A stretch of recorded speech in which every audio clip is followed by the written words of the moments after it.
Greetings, Panther family, and welcome to episode 2 of Throwback Thursday with TrustE Hill. Have you ever been curious about the origin of some names on our campus buildings? This week's Throwback episode will focus on philanthropists of Clark College who are responsible for the gifts of 2 very popular dormitories on our campus. Did you know that we have 2 dorms which bear the names of a husband and wife? Annie Myrna was born in Ontario, Canada in 1860. She received her education in the public schools of Ontario, and at the age of 22, she married Henry Pfeiffer.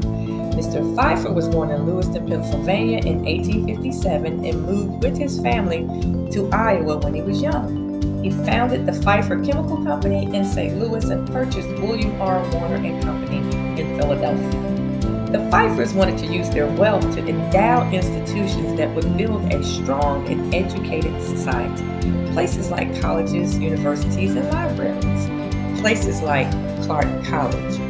Their philanthropy is extensive.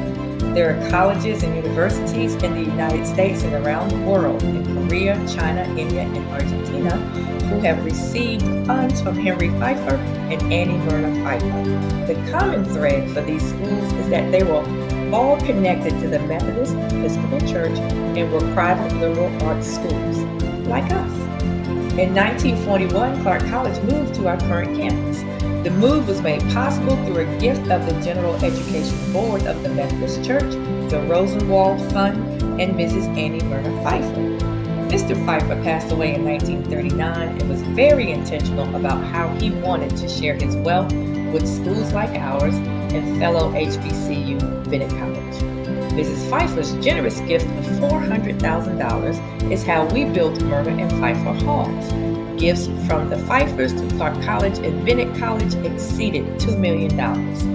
By the way, Pfeiffer Hall was originally a dormitory for our male students, and I found a couple of names that you may recognize who were on the Pfeiffer Hall Senate. Alumnus Dr. Moses C. Norman and longtime football coach Jesse McClarty. Look who I found as I searched for Myrna Hall information. Our very own President Emeritus of the Clark Atlanta University Alumni Association, alumna Maurice Fitzpage. She served on the Myrna Hall Council. Here's another tidbit.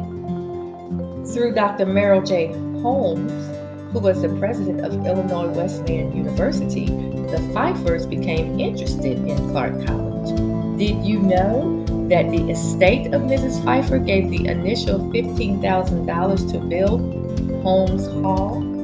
But the family had no desire to have their name placed on the building.